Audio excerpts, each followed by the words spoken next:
This morning, guys, we are getting back in the water. This is so exciting. We couldn't have asked for a better week, by the way, because every single day this week was sunny and we were able to finish all the projects we had on our list, and everything just works beautifully. And now it's just time to splash this baby girl and do some real testing.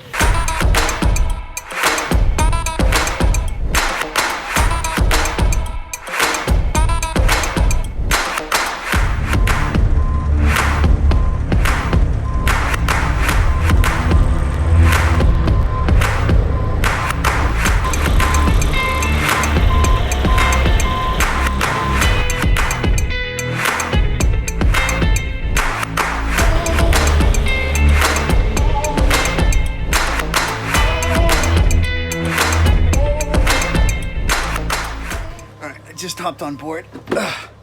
Check for leaks once they put us down in, because we cut a bunch of holes in the boat and glassed up a bunch of different holes. So it's always nerve-wracking. Fingers crossed that nothing leaks, because that just makes the whole process miserable. But we got motor compartment open, everything in the bilge is open, ready to spot some water if it happens.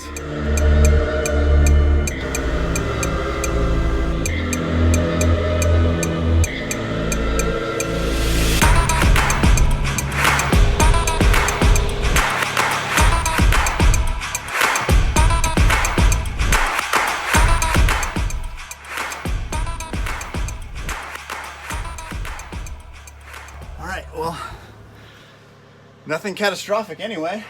No geysers coming up, so that's a good sign.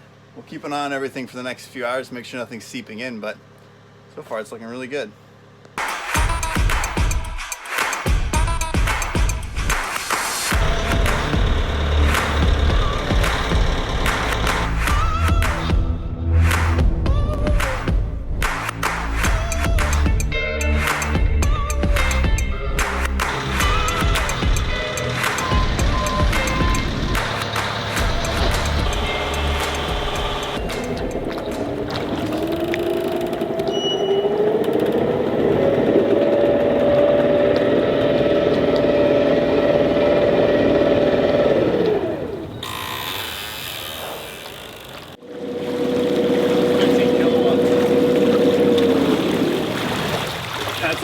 Intense amount of power.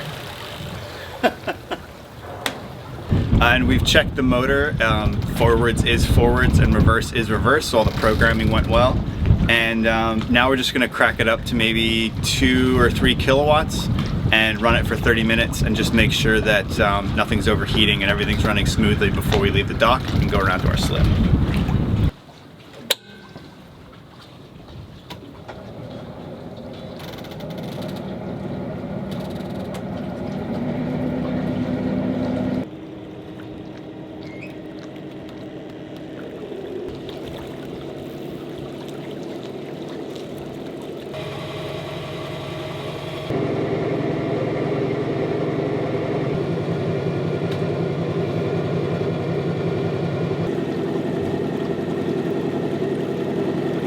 Well, 30 minutes is up and nothing broke. Everything's working the way we would expect it to. It's staying nice and cool. So we're gonna leave the fuel dock here and motor around to a slip for a few days and get everything else buttoned back up again and get our boat in sail ready condition.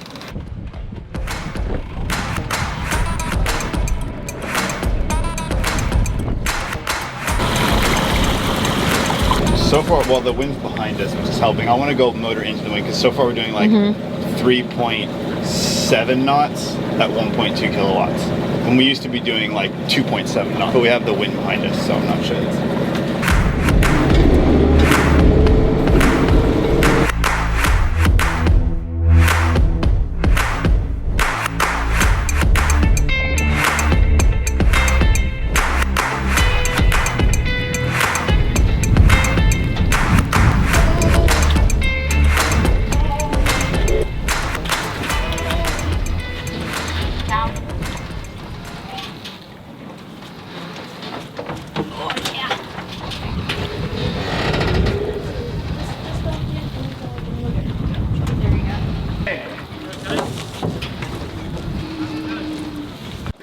Well, that wasn't the best docking job ever, but we're here. We didn't break anything, and I think I would still call that success. But we're going to be here for the next couple of days just to clean everything up and make sure everything works, maybe do some more testing, and then we'll get the boat sail ready and sail out of here. Hey ducky, there's like a duck right here. Hey buddy.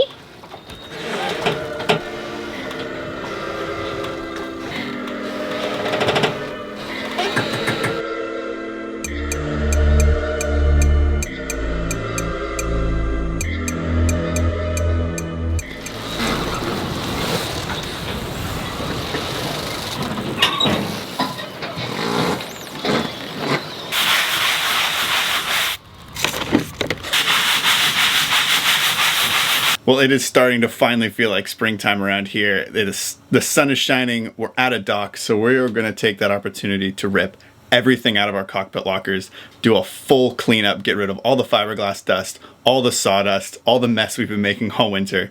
And now that the port side locker is cleaned out and on the dock, I'm going to climb in there, pull the covers off of our battery bank, and do a bit of an inspection. It's been about 1.5 years since we installed them, so it'll be a good time to get in there and make sure everything is still tight and all the connections are still good and the fuses are still good and everything is good to go.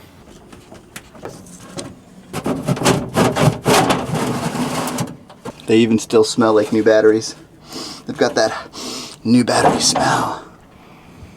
Yeah, everything is great. The Corrosion X that we put on here is doing a good job keeping everything clean and corrosion free. Main fuse is looking good. Underneath our cockpit sole, we've got 12 of these lithium iron batteries, and they're what power our boat and power our electric motor. We've got 3 banks wired in series and then in parallel. So we have 3 48-volt banks. So any 1 or 2 of them could go bad for some reason, and we'd still have power on the boat. We built them all into this box, which is sealed from the bottom to keep water out, and I put these fiberglass panels on the top to keep dust and grime out, and everything looks like it's holding up really, really well. They're really clean still.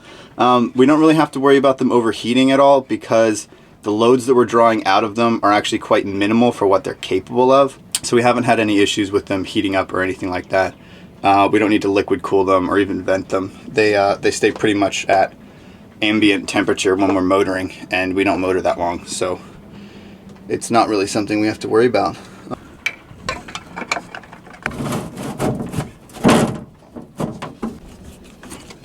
It's been interesting because with lead acid we were constantly in there like checking the fluid levels and checking the voltages, and we were always worried about how discharged they were and making sure we were charging them up fully every day.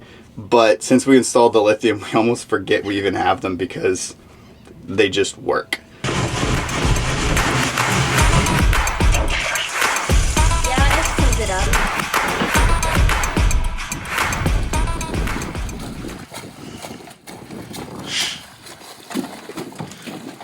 What are you doing? This is a new method of telling Uma to do laundry. Just doing some laundry here. No, but really, we're washing everything on the boat, and we noticed that there's a jug of resin that's spilled onto our storm sail bag, and the storm sail kind of got covered in resin. So we don't have a bucket big enough to put the sail into to soak it with soap and water. So we figured Coco could help. This is a great hot tub idea. When we can fill it with salt water, or when we have a water maker, fresh water. We'll just have to find a way to heat the water up. Dinghy outboard. There you go. Just siphon it through. Coco's getting a nice scrubbing too.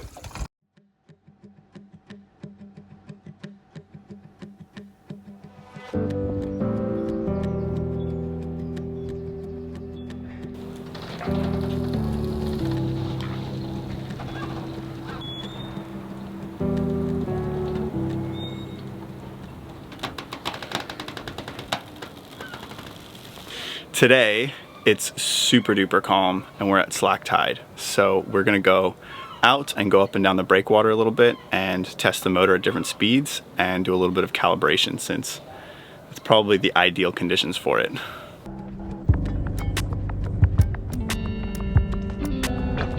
Yep, hop on. You good? Yeah.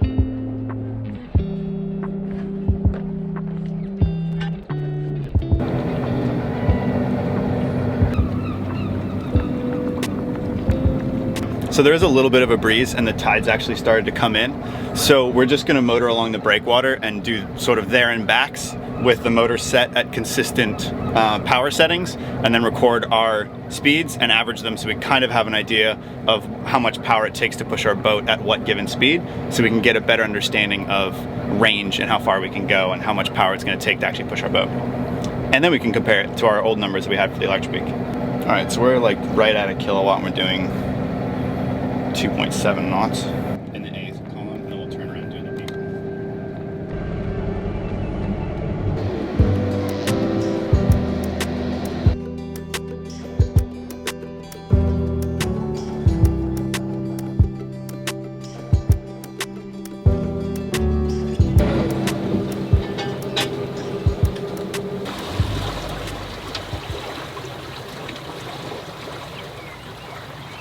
Did you do something? No. Turn it off. Turn it on again. Throttle command now. 0%. There might be a flash. We need to get the head sail out.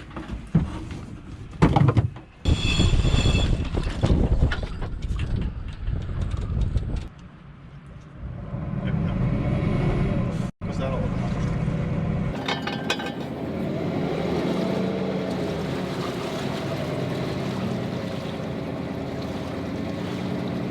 That was exciting. Came around the corner and just no throttle input whatsoever. So we had to roll the head sail out and jibe around and then restart the motor. And then it seems to be working now, but that's why we're out here sea trialing it, because we have no way of actually testing it otherwise. Can't.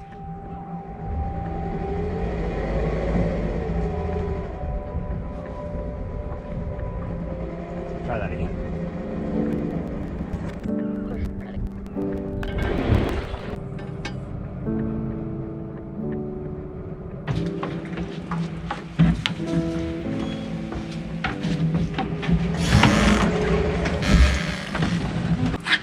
Yeah, it's not very different. It's not even close to the same. No.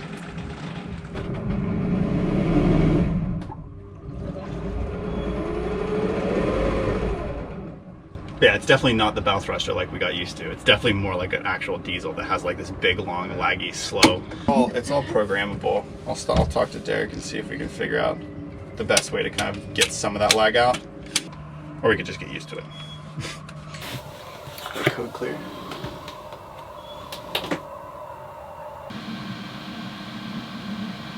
It's giving us sine cosine error again. There's a test, there's like a system test we have to run. It's the same thing that happened when we first started it. That's frustrating. All right, will do.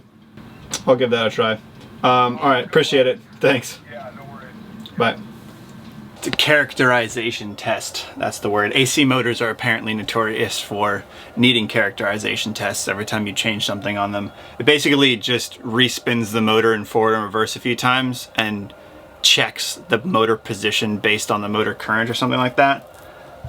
We had to do it when we first put the motor in, and I think we're gonna have to do it again maybe now that we're in the water. Maybe something changed. I'll check the connections and double check that everything's good before we do it though.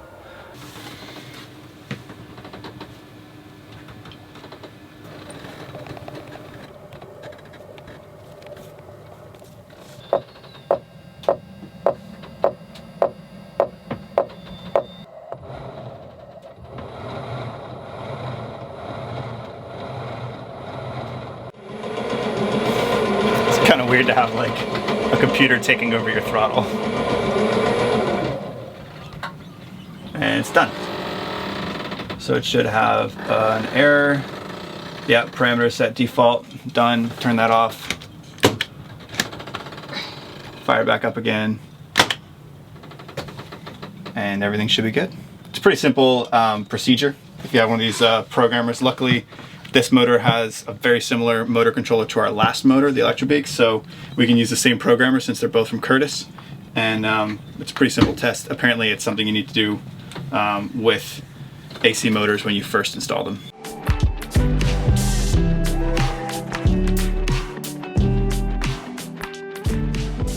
From our initial test, it does look like the new motor at about 3 knots is pushing our boat about 15 to 20% more efficiently, and that efficiency seems to increase the faster we go. So next time we get out when it's calm, we'll try going faster. We'll get some actual good numbers and record those, graph those, share them with you guys. But it soon started blowing about 10 knots and the tide started coming in. So the conditions were no longer that good to get accurate data and accurate numbers for our test. Just need more data before we can actually accurately share anything with you. But so far the initial tests went pretty well. We did want to get back to the dock though, since the conditions were changing, and we wanted to make sure we cleared the error codes that we were getting before we started doing any more tests so that we didn't end up drifting into something. This is for you. Thank you. Yep. What do you think about the new motor? It's pretty good. I think it's a little bit different. I mean, It's quite a bit different. it's quite a bit different, especially when it comes to docking, because I feel like with our older electric motor, we never had to redock. No. Which is a weird thing to say, because like we tried to dock twice, once coming out of the slings and then the second time when we were doing the test, and both times it operated very, very differently. Very different. I think there's quite a few factors that go into play. One, this throttle's different. It has forward and reverse in the same throttle, and before we had a throttle and a forward and reverse switch, so we could actually leave the throttle engaged about 20% or so we're getting 1,000 watts, and then just use the forward reverse switch to kind of act like a bow thruster, just The motor was also direct drive, and it went to a fixed prop, which means we could like almost instantaneously switch from forward to reverse. So we got kind of spoiled using that thing like a bow thruster and just and just stopping the boat and starting the boat. Yeah, it was definitely more responsive before. Yeah, and so this motor has a folding prop and the forward and reverse throttle, so it has some built-in programming to help protect the prop when it's flipping from forward to reverse. And that little bit of lag we're gonna have to get used to. The old prop also came out the side of our boat on an angle, so the boat would spin, and it was also a right-hand prop, so the boat would spin clockwise very, very well, and we could turn it on its keel. But the new one is it's a left-hand screw prop, so it spins the other way. The prop wash is completely backwards. It's also centered, so we'd have much less prop walk than we used to have. Which is good. I think it's in a good. way. It's just totally different. It's like docking a completely different boat, and we're gonna have to relearn everything we've learned about docking UMA again with a new system. It was very funny because when we were docking, because I mean it's not like we had that much experience docking with our first motor before. No, we've only been into a marina like a dozen times in 5 years maybe. Maybe, yeah. It was enough for us to kind of prematurely know what the boat would have done. And so when we were docking recently, we expected the boat to turn a certain way, and she did the exact opposite. We were like, what the fuck? It was like the first time docking all over again. It was like docking a completely different boat. Yeah, we have to, I feel like we'll have to learn reversing our minds to what we thought the boat would do. We could rotate the boat on its keel clockwise. Yeah. And now we had a right-hand prop that was coming out of the sort of starboard side of our boat. So by just flicking the switch back and forth between forward and reverse and moving the rudder a bit, we could rotate our whole boat on its keel. But now it handles a little bit more like sort of a traditional diesel, which is probably what they were programming it for, so that people who are used to motoring with a normal diesel and switching forward, like forward, neutral, reverse, and waiting for that RPM to kick up in the transmission. I think it feels a lot more like a regular diesel boat than our old system did. But we kind of got used to and kind of got spoiled with our old system. Well, because we've never learned with the diesel. We've learned with an electric motor, so it's very different to trigger your mind into a slower reaction than it is to, having it instantly. Yeah, it's just a learning curve. Yeah. There also is some more programming we can do to adjust that lag down a little bit between forward and reverse, but we don't want to do too much messing around with it because it is there to protect the prop from going, and the motor from slamming in forward and reverse. This motor has a lot more like gears and moving mechanical systems than our old one did. Our old one was direct drive, so everything was quite a bit more simple and quieter actually. but this motor is definitely stronger. And Yeah. you can feel it because it's a little bit on the louder side too. Our old motor was much quieter, I think. I wouldn't say much. It was quieter from when we had a smaller prop, so there was less noise from the prop, and most of the noise that you hear from an electric motor is actually the prop spinning through the water. But it also has more gears in the sail drive itself, and it has a gear reduction, so the motor's actually spinning at a higher speed. So all of that included, yeah, I think it is a little bit louder than the electric big that we had, but it's liquid cooled, which means we'll actually be able to motor further. And we're pretty excited to get back out on the next calm day and do more tests at different speeds and actually get good data for you guys.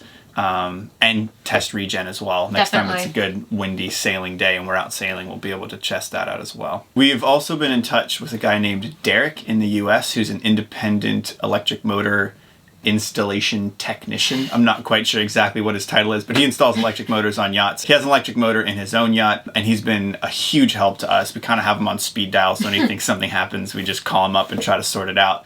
If you guys have any questions about converting your boat or about electric motors, he's going to be a great guy to talk to. We'll leave his contact information in the description of this video. He's been a huge help for us getting everything sorted out and working. We have one more pretty major project that we've been working on, and we'll be able to finish it up and share that with you hopefully in the next episode.